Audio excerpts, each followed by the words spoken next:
The forbidden book that reveals heaven's darkest secrets. What if I told you that there's an ancient book, older than most of the Bible, that contains secrets so dangerous, so earth-shattering, that it was deliberately hidden from humanity for over 1,000 years? A book that reveals the true origin of evil, describes fallen angels by name, and tells the story of giants that once walked the earth. Giants so massive they could reach the clouds. This isn't fiction. This isn't mythology. This is the Book of Enoch. And tonight we're going to uncover why the most powerful religious institutions in history conspired to keep it from you. Picture this. It's the year 300 before Christ. In the caves near the Dead Sea, scribes are carefully copying a text that would later be found among the famous Dead Sea Scrolls. But this isn't just any text. This is a book that claims to contain the actual words of Enoch, the mysterious biblical patriarch who walked with God and was taken up to heaven without dying. The same Enoch who was Noah's great-grandfather, who lived before the great flood that destroyed the world. But here's where it gets chilling. According to this ancient book, Enoch didn't just walk with God. He was taken on guided tours through multiple heaven, shown the throne room of the Almighty, and given revelations about cosmic secrets that were never meant for human eyes. He witnessed the rebellion of 200 angels who descended to Mount Hermon, made a pact to corrupt humanity, and unleashed horrors upon the earth that would echo through eternity. These weren't just any angels.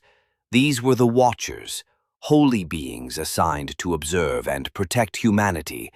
But they became consumed with lust for human women, and their leader, Semjaza, convinced them all to swear a binding oath. They would descend together, take human wives, and face whatever consequences came as one. What happened next would change the course of human history forever. The offspring of these unholy unions were the Nephilim, giants of unimaginable size and power. The Book of Enoch describes them as being 3,000 ells tall. Let that sink in for a moment.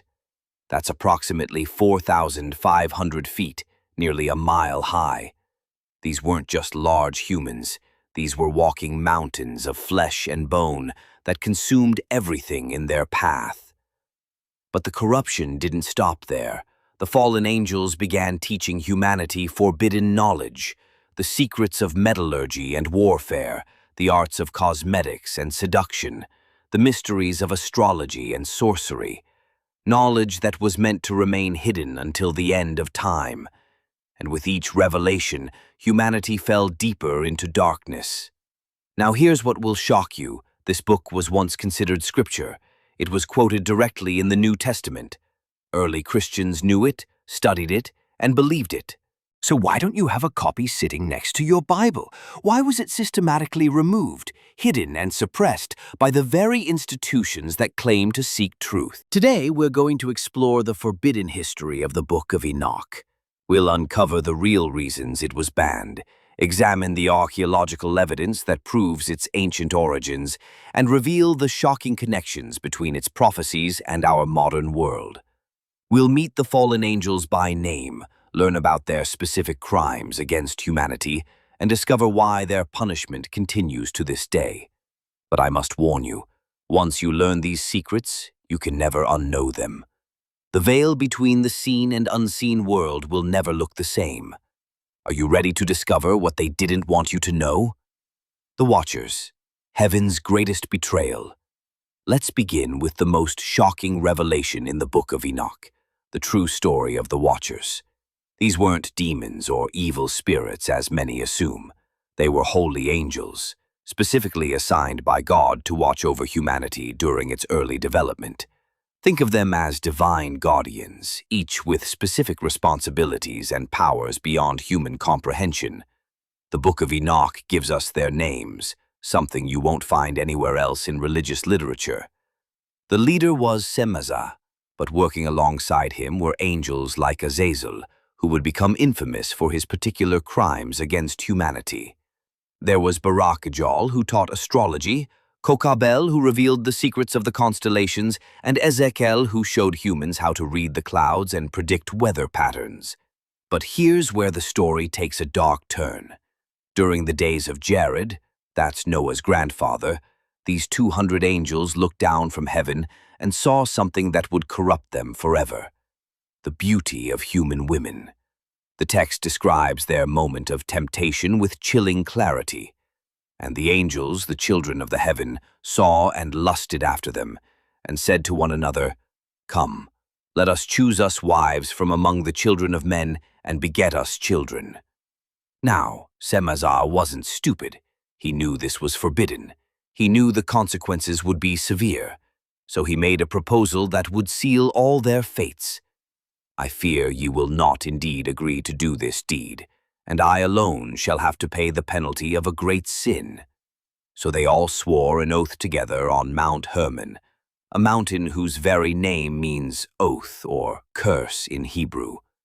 Before we dive deeper into what happened next, I need to ask you something. If this story is true, if 200 powerful angels really did rebel against God and corrupt humanity, doesn't that change everything we think we know about the origin of evil? Hit that like button if you're starting to see why this book was considered too dangerous for ordinary believers.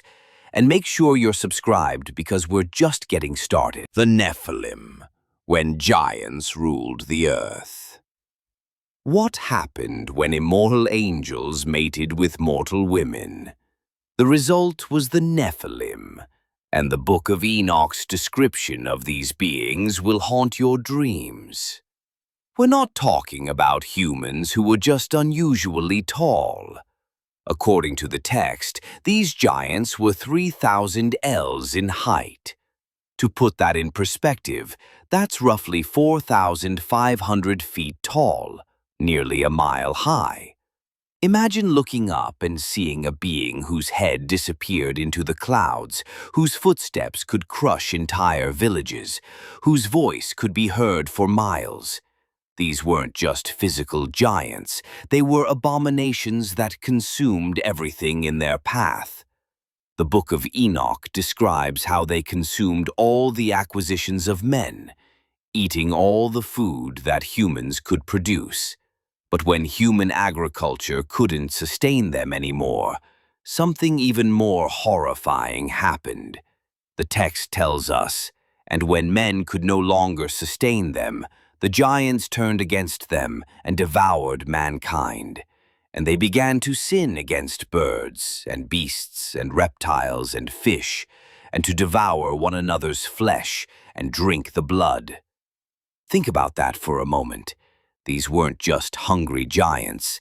They became cannibalistic monsters that turned on their own creators, consuming humans, animals, and eventually each other. The earth itself cried out against them, and their violence became so extreme that it reached the throne of God. But here's the most chilling part.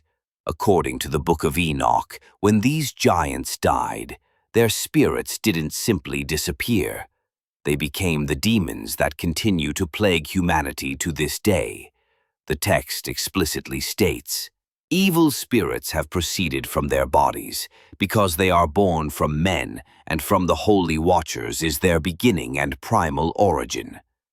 This means that every demonic attack, every spiritual oppression, every supernatural evil that humans experience can be traced back to these hybrid offspring of fallen angels. The Book of Enoch suggests that spiritual warfare isn't just a metaphor. It's the ongoing consequence of an ancient cosmic rebellion.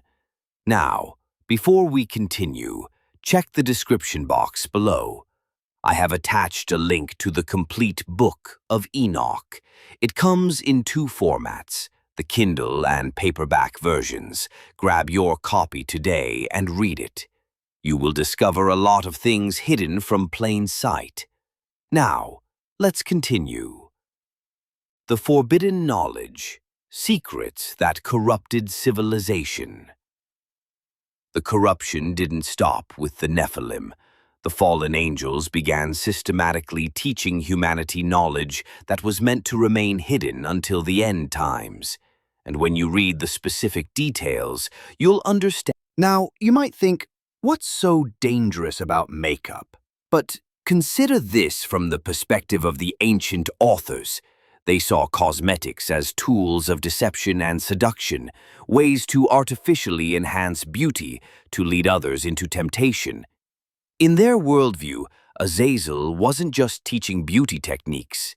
He was teaching the art of spiritual corruption through physical attraction. Other angels taught equally dangerous knowledge.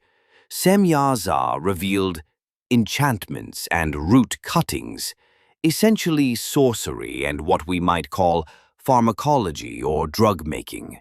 Barakijal taught astrology, giving humans the ability to predict the future through star reading, which was seen as an attempt to usurp God's sovereignty over time and destiny.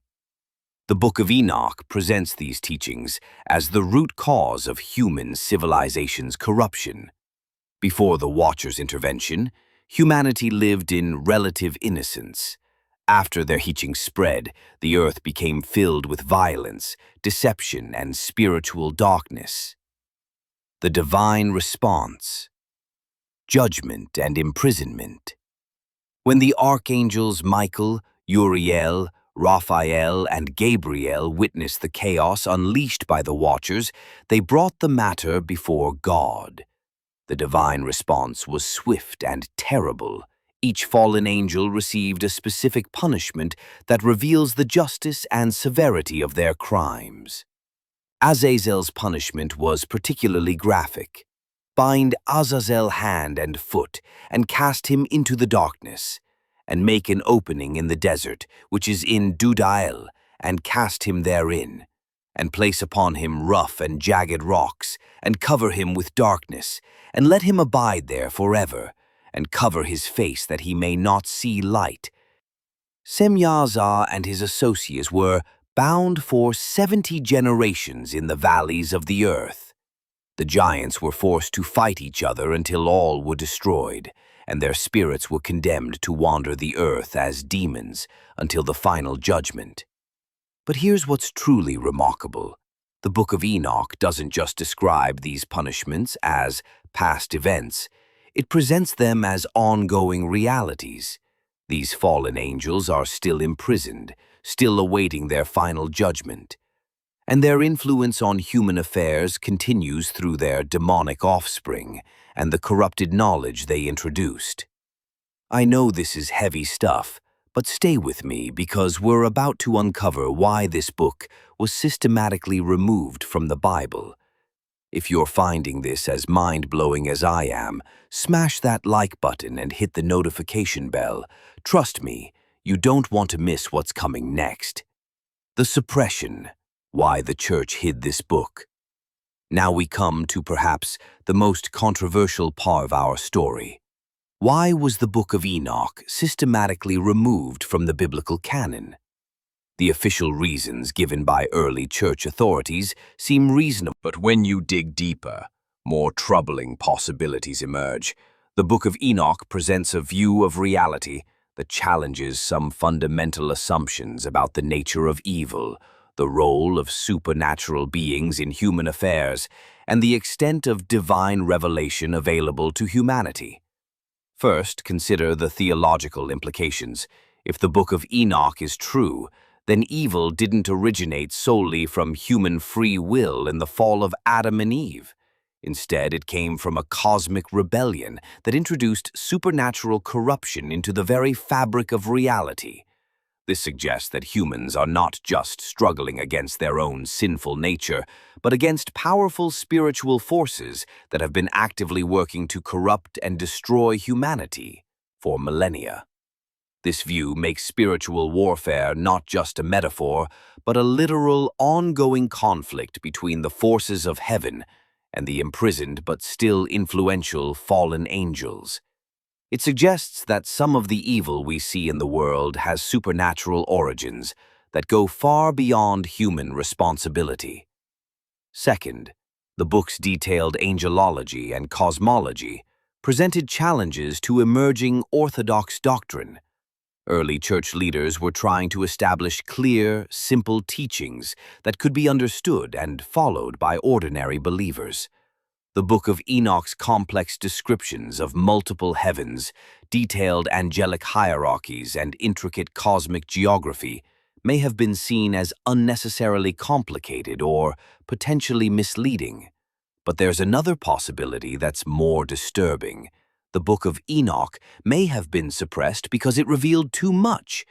Its detailed descriptions of heavenly realms, its naming of specific angels and their roles, and its claims about ongoing supernatural conflicts may have been considered dangerous knowledge that ordinary believers weren't ready to handle. Archaeological evidence, the Dead Sea Scrolls. Vindication for centuries, critics dismissed the Book of Enoch as a late fictional work with no historical value. But then came one of the most significant archaeological discoveries of the 20th century, the Dead Sea Scrolls. In 1946, Bedouin shepherds discovered ancient manuscripts in caves near Qumran on the shores of the Dead Sea. Among these scrolls were 11 Aramaic fragments of the Book of Enoch, dating from the 2nd century BCE to the 1st century CE. This discovery proved that the book was not only ancient, but was actively studied and preserved by Jewish communities during the time of Jesus. But the discoveries didn't stop there.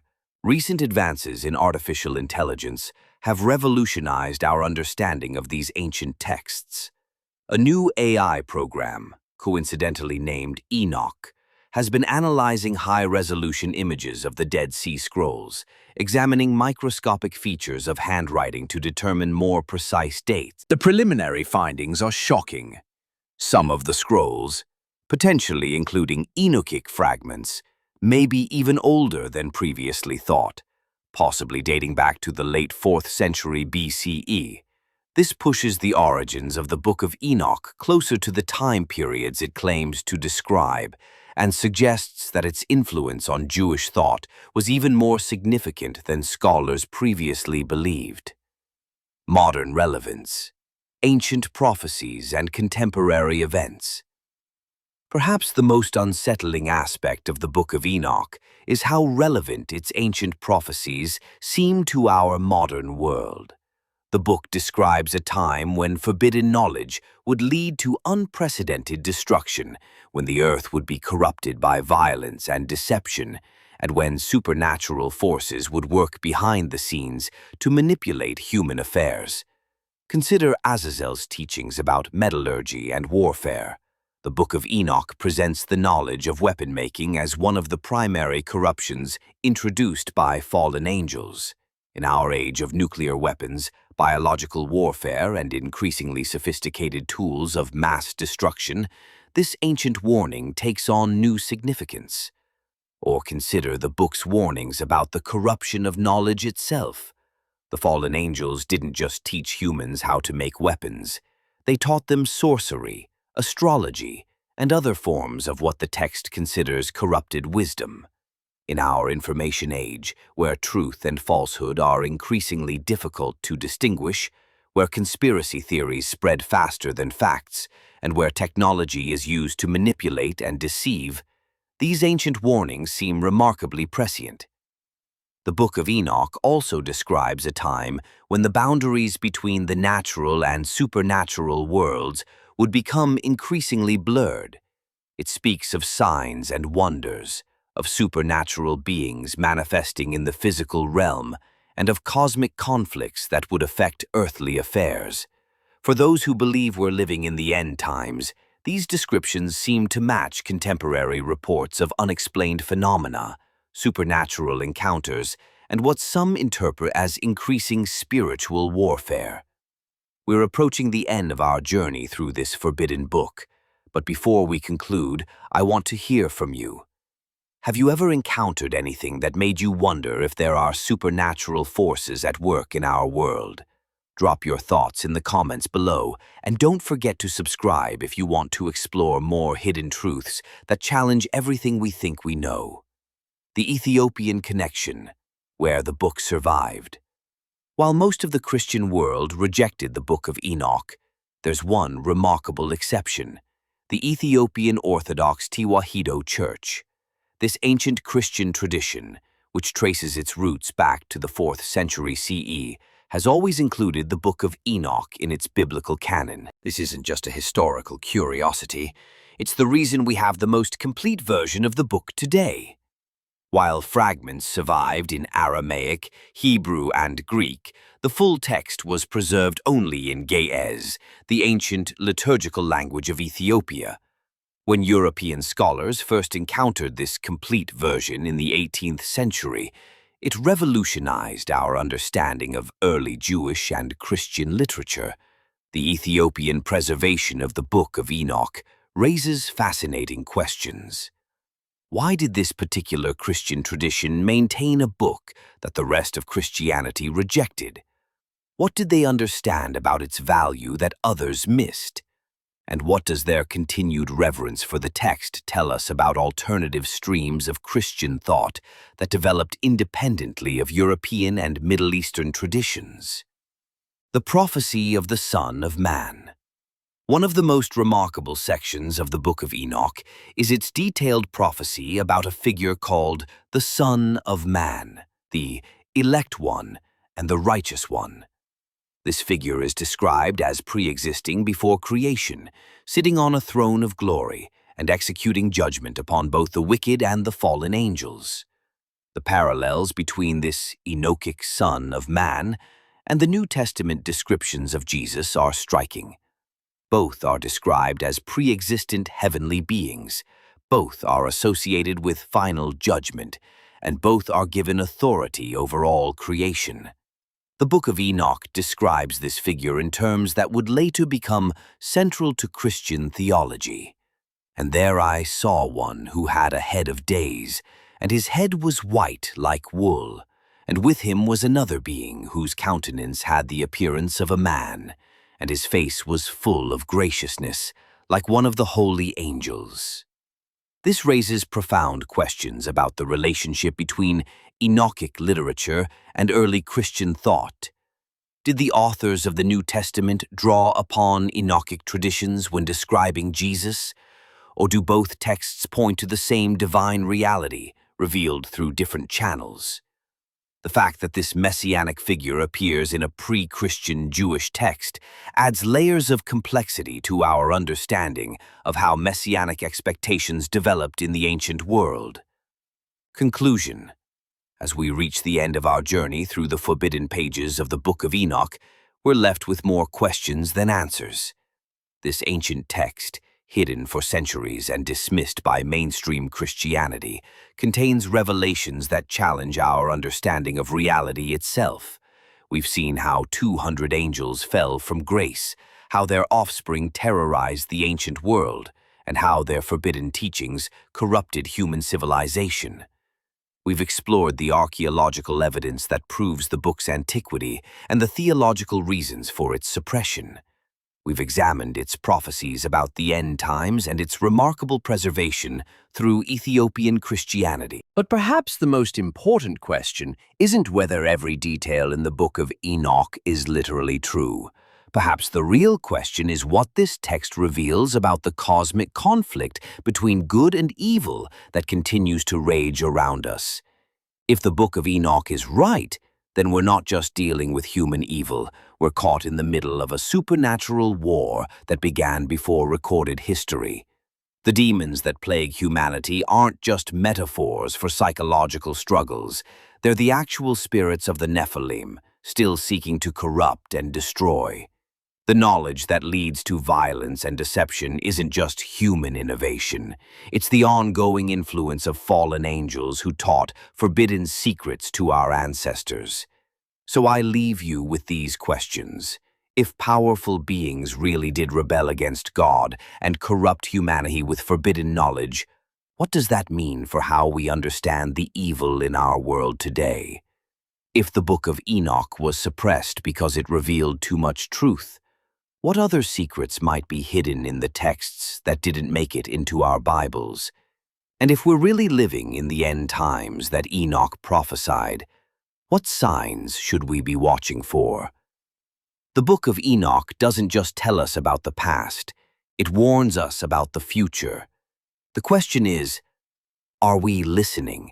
Check the description to grab your copy of The Complete Book of Enoch. Subscribe to this channel if you find it interesting and educational. Check out our other videos for more mysterious and hidden knowledge content. Thank you. See you in the next video.